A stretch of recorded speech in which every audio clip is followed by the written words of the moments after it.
Apa cerita Shanks One Piece sebelum tangan terpotong? Sebelum kehilangan tangannya di desa Fosha, Shanks sudah memiliki kehidupan dan reputasi yang besar sebagai seorang bajak laut. Berikut adalah ringkasan kisahnya, pesawat 2 masa lalu di bajak laut Roger. Shanks menghabiskan masa kecilnya sebagai kru magang, kabin bay, di kapal bajak laut Roger, bersama dengan Buggy si badut. Disinilah ia mendapatkan topi jerami legendaris dari Kapten Gold D. Roger. Ia sangat dekat dengan Roger dan wakil kapten, Silver Srylake. Shanks juga bersama Buggy memilih untuk tidak ikut ke pulau terakhir, Lauk Tale, karena Buggy sakit, sehingga ia tidak pernah melihat One Piece secara langsung. Ia pun hadir di eksekusi Roger yang membubarkan kru. Belati dua kekuatan dan reputasi yang sudah terkenal. Bahkan sebelum kehilangan tangannya, Shanks adalah seorang bajak laut yang sangat kuat dan dikenal luas di dunia baru, New World. Pedang handal, ia terkenal karena duel dahsyatnya dengan Dracul Mihawk, yang dijuluki pedang terkuat di dunia. Duel mereka konon mengguncang Grand Line dan menjadi legenda tersendiri. Pengguna haki. Di chapter pertama pun, Shanks sudah menunjukkan bahwa ia adalah pengguna haki yang sangat kuat, bahkan terlihat saat mengusir monster laut dengan tatapan menakutkan, Haoshoku Haki. Diakui oleh Yonko, kekuatannya diakui oleh sesama Yonko, seperti ketika Shirohige, Whitebeard, kaget mendengar Shanks kehilangan tangannya di East Blue, sebuah lautan yang dianggap lemah. Asal-usul misterius. Masa lalu Shanks sebelum bergabung dengan Roger Pirates juga mulai terungkap. Ia diyakini adalah bayi yang ditemukan oleh kru Roger di sebuah peti harta karun setelah insiden God Valley. Ia memiliki hubungan darah dengan keluarga Vigarland, salah satu keluarga dari bangsawan dunia, Celestial Dragons, dan memiliki saudara kembar bernama Shamrock Vigarland. Lanjut. Tentu, mari kita lanjutkan kisah Shanks sebelum ia kehilangan tangannya di desa Fosha, tepatnya setelah ia membentuk krunya sendiri hingga pertemuannya dengan Luffy. Bendera hitam tengkorak dan tulang menyilang 2 membentuk bajak laut rambut merah. Setelah kematian Roger, Shanks memutuskan untuk tidak bergabung dengan kru Rayleigh atau siapapun. Ia malah membentuk krunya sendiri, bajak laut rambut merah, Red Hair Pirates. Kru intinya terdiri dari orang-orang kuat dan loyal. Ben Beckman wakil kapten, seorang penembak jitu yang cerdas dan sangat ditakuti. Lucky Rose, koki sekaligus petarung yang sangat cepat meskipun bertubuh besar. Yasop penembak jitu ulung, dan ayah dari Usopp, karakter yang nanti bergabung dengan bajak laut topi jerami. Mereka berlayar ke berbagai lautan, termasuk Grand Line dan dunia baru, membangun reputasi sebagai kru yang tangguh namun tidak kejam. Shanks dikenal sebagai bajak laut yang menghargai kebebasan dan persahabatan, tidak seperti bajak laut pada umumnya yang suka merampok dan membunuh. Pedang menyilang 2 duel legendaris dengan Mihawk. Di masa ini, Shanks dan Dracul Mihawk sering terlibat dalam duel yang sangat epik. Duel mereka begitu terkenal sehingga Whitebeard sendiri masih mengingatnya sebagai pertarungan yang mengguncang lautan. Pada saat itu, Shanks adalah seorang pedang jenius yang sejajar dengan Mihawk. Namun, setelah Shanks kehilangan tangan kirinya, Mihawk menolak untuk terus bertanding dengannya, karena ia tidak mau mengalahkan lawan yang sudah cacat. Ini menunjukkan bahwa sebelum kehilangan tangan, Shanks berada di puncak kemampuannya sebagai pendekar pedang. Tanda berhenti menjadi salah satu Yonko, Kaisar Laut. Meskipun belum ada tanggal pasti, diperkirakan Shanks sudah menjadi Yonko sebelum ia kehilangan tangannya di East Blue. Mengapa? Ketika ia bertemu Whitebeard, dalam flashback, Whitebeard berkata, seorang pria sepertimu kehilangan lengannya di East Blue, semua orang pasti terkejut. Ini menyiratkan bahwa Shanks sudah dianggap sebagai pria yang sangat kuat dan berpengaruh di level Yonko. Ia sudah memiliki wilayah kekuasaan dan nama besar yang membuat bajak laut lain takut. Jadi, Shanks adalah seorang Yonko yang berlayar ke East Blue, lautan terlemah, bukan untuk mencari kekuatan, melainkan untuk beristirahat atau mungkin mencari sesuatu. Dan di sanalah ia bertemu dengan Luffy. Topi tinggi pertemuan dengan Luffy, sebelum tangan terpotong. Saat Shanks dan krunya singgah di desa Fosha, Luffy yang masih kecil sangat mengagumi Shanks dan ingin ikut menjadi bajak laut. Shanks awalnya menganggap Luffy hanya anak kecil yang iseng. Beberapa momen penting sebelum tangan Shanks terpotong, Luffy menusuk matanya sendiri untuk membuktikan bahwa ia bukan anak kecil yang penakut. Luffy menusuk pipinya sendiri di bawah matanya. Sebuah aksi yang membuat Shanks terkejut dan akhirnya mengakui keberanian Luffy. Shanks menolak membawa Luffy ke laut. Shanks menolak permintaan Luffy dengan alasan bahwa laut itu berbahaya dan Luffy masih terlalu kecil. Insiden di bar ketika para bajak laut gunung, Higuma, menghina Shanks. Shanks memilih untuk tidak melawan dan malah tertawa. Ia menunjukkan bahwa bajak laut sejati tidak perlu membuktikan kekuatan mereka hanya karena terhina. Sebuah pelajaran berharga bagi Luffy. Perampokan buah Gomu-Gomu. Sebelum tangan Shanks terpotong, para bajak laut Gunang mencuri buah iblis Gomu-Gomu, sekarang dikenal sebagai Hito-Hito no Mi, model, Nika, dari kapal Shanks. Luffy secara tidak sengaja memakan buah itu di depan Shanks, yang membuat Shanks panik karena buah itu sangat berharga, meskipun saat itu ia belum tahu rahasia sebenarnya di balik buah tersebut. Ikan hiu momen hilangnya tangan, kejadian yang mengubah segalanya. Ketika Higuma menculik Luffy dan melemparkannya ke laut, monster laut, Sea King, menyerang Luffy. Disinilah Shanks menyelamatkan Luffy, tetapi ia kehilangan lengan kirinya dalam prosesnya. Ironisnya, Shanks kehilangan lengannya dengan sengaja. Ia bahkan pernah berkata kepada White Beard, "Aku mempertaruhkan lenganku untuk generasi baru." Ini berarti ia bisa saja menggunakan haki untuk mengalahkan Sea King, tetapi ia memilih untuk mengorbankan tangannya demi menyelamatkan Luffy secepat mungkin, tanpa berpikir dua kali. Setelah kejadian itu, Shanks memberikan topi jeraminya kepada Luffy dan berjanji, "Suatu saat, kembalikan topi ini padaku saat kau sudah menjadi bajak laut yang hebat." Api setelah kehilangan tangan. Meskipun kehilangan satu lengan, kekuatan Shanks tidak berkurang secara signifikan. Ia justru semakin fokus pada penguasaan haki, terutama Haoshoku Haki, dan tetap menjadi salah satu karakter terkuat di One Piece hingga saat ini. Apakah ada bagian spesifik dari cerita Shanks yang ingin kamu tanyakan lebih dalam? Misalnya, hubungannya dengan Vigarland atau Celestial Dragons? Teori tentang sesuatu yang ia cari di East Blue? Atau bagaimana ia bisa mengetahui rahasia buah Gomu-Gomu? Silakan tanyakan saja. Wajah tersenyum dengan mata bahagia. Lanjut, tentu, mari kita telusuri lebih dalam tentang lapisan cerita Shanks yang belum terungkap, terutama tentang masa lalunya yang misterius dan motifnya di balik aksi-aksinya. Wajah berpikir asal-usul Shanks dan misteri God Valley. Bagian paling gelap sekaligus kunci dari masa lalu Shanks adalah asal-usulnya sebagai bayi yang ditemukan di sebuah peti harta karun. Berkat perkembangan di art terbaru, misteri ini mulai terkuak. Keturunan bangsawan dunia, Shanks adalah putra dari Vigarland Garling, seorang bangsawan dunia berpangkat tinggi dan pemimpin Knights of God. Ia memiliki saudara kembar bernama Shamrock Vigarland. Lahir di God Valley, Shanks dan saudaranya diduga lahir di God Valley, sekitar 1 tahun sebelum insiden God Valley yang terkenal. Di sanalah awal mula segala kekacauan terjadi. Kebangkitan Shanks sebagai seorang anak takdir yang melampaui garis keturunannya sebagai bangsawan dunia inilah yang menjadi fondasi karakternya. Bendera hitam, tengkorak dan tulang menyilang dua motif di balik tindakan di desa Fosha. Dengan latar belakang ini, kita bisa menafsirkan ulang masa-masa Shanks di desa Fosha, khususnya terkait dengan buah iblis yang dimakan Luffy. Mengincar buah Nika? Pertanyaan besarnya adalah, apakah Shanks sengaja mencari buah Gomu-Gomu, Hito-Hito no Mi, model, Nika? Dalam ingatan Huesu, Shanks dan krunya diketahui merampok sebuah kapal pemerintah dunia yang menjaganya. Namun, pada saat itu, Shanks tidak menunjukkan bahwa ia mengetahui nilai sebenarnya dari buah tersebut. Ia bahkan terlihat panik ketika Luffy memakannya. Hal ini memunculkan dua kemungkinan. Mungkin tidak tahu, Shanks hanya mengincar buah iblis langka secara umum, sama seperti perompak lainnya yang menjarah harta karun. Mungkin tahu dan merahasiakannya. Namun, fakta bahwa ia sangat protektif terhadap peti buah itu, bahkan tidak memperlihatkannya kepada Uta, dan penuh perhitungan saat merampok kapal CP9, mengisyaratkan ia mungkin mengetahui ada sesuatu yang istimewa dari buah itu. Mengorbankan tangan, mengenai keputusan Shanks kehilangan lengannya, ini adalah salah satu poin yang paling banyak diperdebatkan. Secara gamblang, ini adalah tindakan heroik untuk menyelamatkan nyawa Luffy. Namun, mengingat kekuatan Shanks yang sudah mencapai level Yonko saat itu, bounty-nya sudah lebih dari 1 miliar. Seharusnya ia bisa dengan mudah mengalahkan monster laut tersebut. Keputusan ini sering ditafsirkan sebagai taruhan besar untuk generasi masa depan, di mana ia melihat potensi besar dalam diri Luffy dan rela mengorbankan segalanya untuk melindunginya dan menginspirasinya. Bahkan ada teori liar yang beredar di kalangan penggemar bahwa lengan yang hilang itu mungkin menyimpan semacam tanda kontrak atau koneksi dengan Imu, sehingga pemotongannya adalah simbol pembebasan. Meskipun ini hanya teori, hal itu menunjukkan betapa pentingnya pengorbanan ini bagi perjalanan cerita. Pedang menyilang 2 jejak luka di mata dan masa lalu lain. Luka 3 garis, 3 bekas luka di mata kiri Shanks bukan berasal dari monster laut, melainkan diberikan oleh Marshal Deitch, Blackbeard, di masa lalu, sebelum ia kehilangan tangannya. Hal ini menunjukkan bahwa meski Shanks sudah sangat kuat, ia tetap merasakan ancaman serius dari Blackbeard, yang menjadi salah satu alasan mengapa ia memperingatkan Whitebeard tentang Teach. Status Yonko.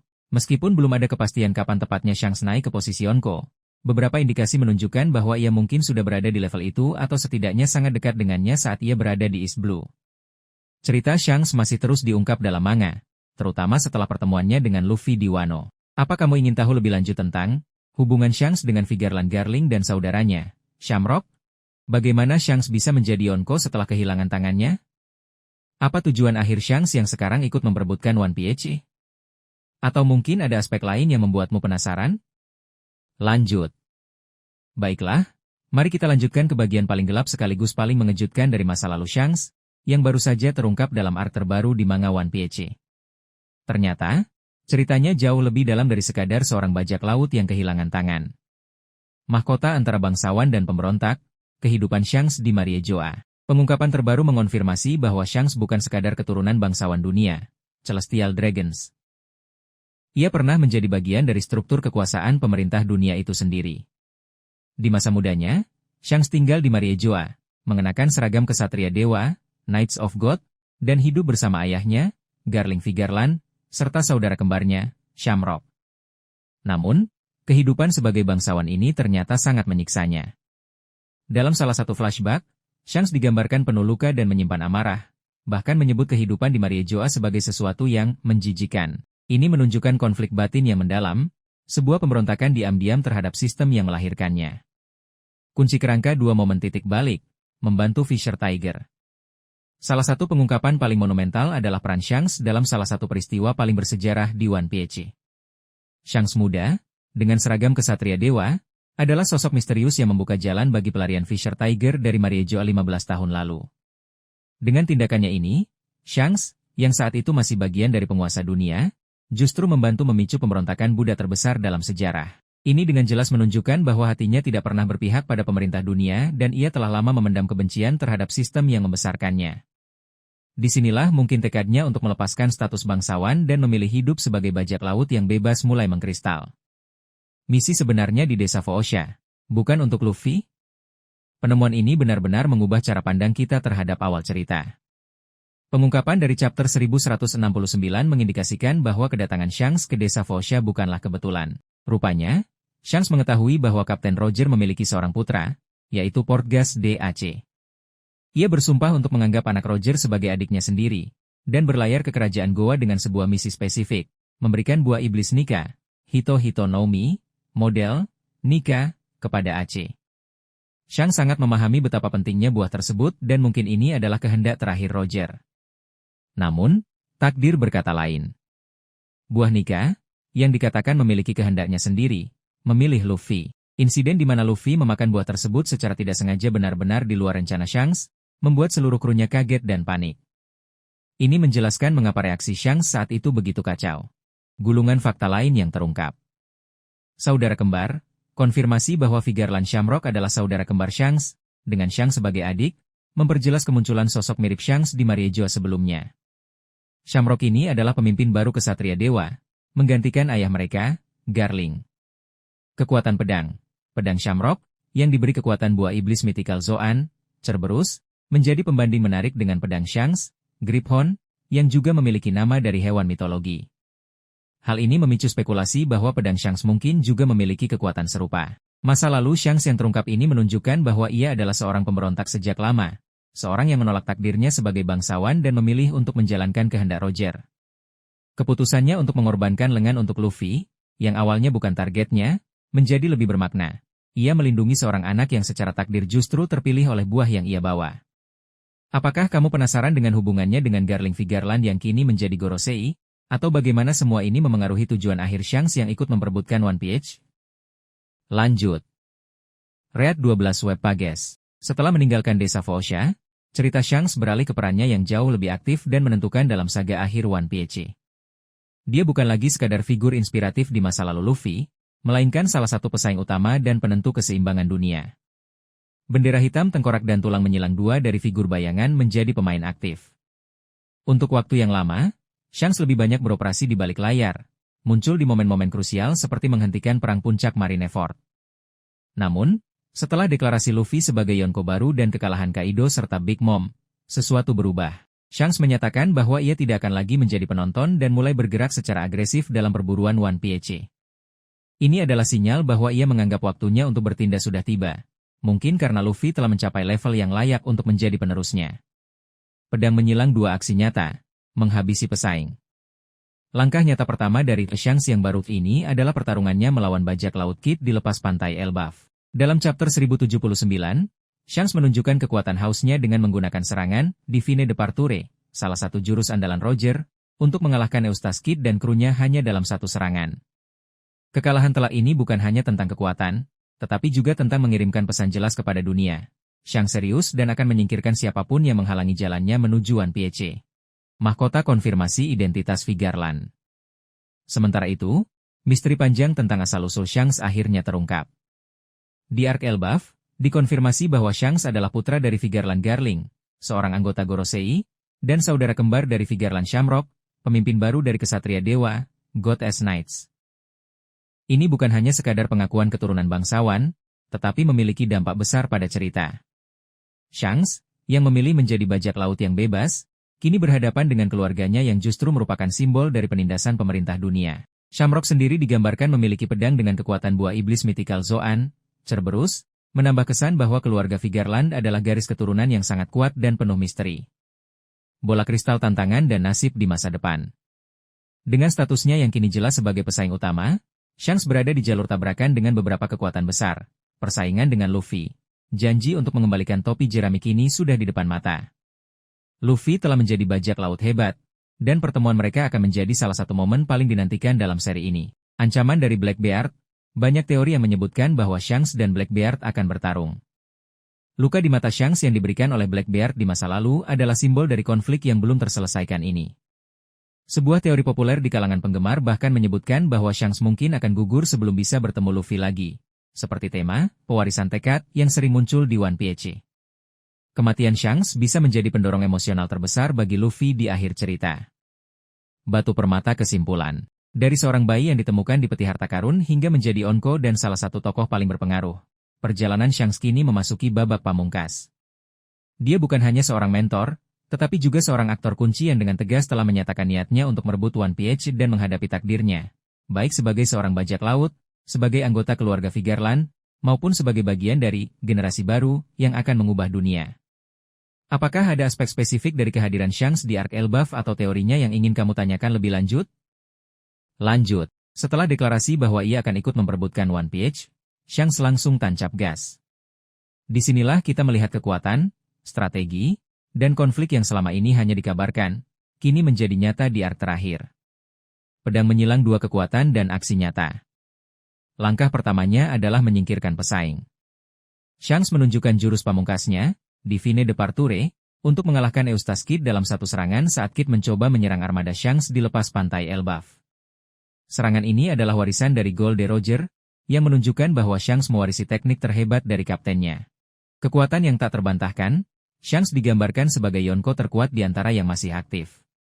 Buktinya, ia adalah satu-satunya orang yang mampu menangkap pangeran terkutuk, Loki, yang selama ini merajalela di laut. Kemampuan menaklukkan Loki inilah yang diakini menjadi pemicu naiknya Shanks ke posisi Yonko. Strategi jangka panjang, tak seperti bajak laut lain yang asal serang, Shanks memiliki perhitungan.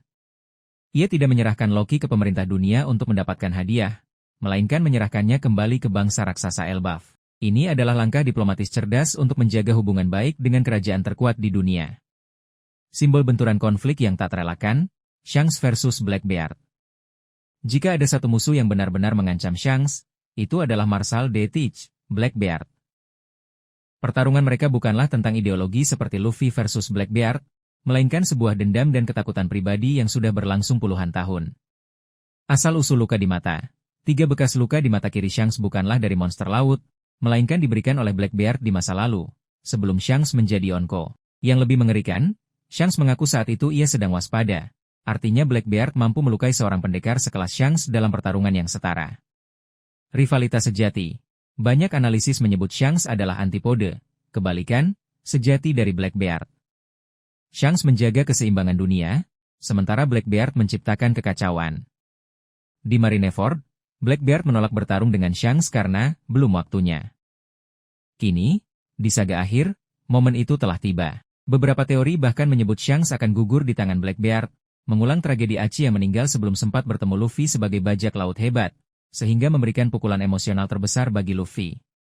Topeng komedi dan tragedi keluarga Vigarland, bayangan di balik tahta. Kita juga mulai melihat bagaimana latar belakang Shanks sebagai keluarga Vigarland berdampak langsung pada cerita. Pertemuan dengan saudara kembar, Shanks diketahui memiliki saudara kembar, Vigarland Shamrock, yang kini adalah pemimpin kesatria dewa, Goddess Knights. Shamrock, yang memiliki pedang buah iblis Cerberus, disebut pernah bersama Shanks di Mary Geise. Namun Shanks memilih untuk hidup di dunia bawah sebagai bajak laut. Misi misterius di Elbaf, kehadiran Shamrock di Elbaf saat ini jelas bukan kebetulan. Pemerintah dunia berencana untuk mencaplok Elbaf, dan Shamrock sedang mempersiapkan misi ini.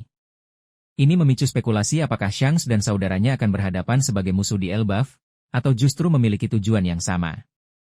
Bola kristal teori pertemuan dengan Luffy. Lalu, kapan Luffy akan bertemu Shanks? Ada dua lokasi utama yang menjadi kandidat kuat.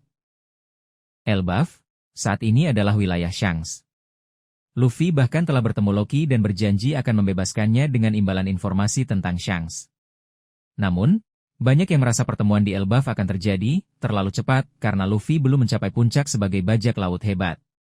Lodestar Island, ini adalah pulau terakhir yang bisa dicapai Lokpose sebelum Laut Tale. Pulau ini dianggap sebagai tempat yang lebih epik untuk pertemuan mereka, di mana semua jalan menuju One Piece bertemu. Pertemuan di Lodestar akan menjadi gerbang menuju babak final. Batu permata kemana arah ceritanya? Saat ini, Shanks berada di persimpangan jalan. Ia bukan lagi sekadar tokoh misterius yang datang dan pergi. Ia adalah pemain kunci yang berhadapan langsung dengan Blackbeard, musuh bebuyutan, keluarganya sendiri, Vigarland, dan pada akhirnya, dengan Luffy, pewaris topi jeraminya. Apapun yang terjadi, pertarungan Shanks akan menjadi salah satu puncak dari keseluruhan kisah One Piece. Apakah ada aspek spesifik lainnya yang ingin kamu tanyakan?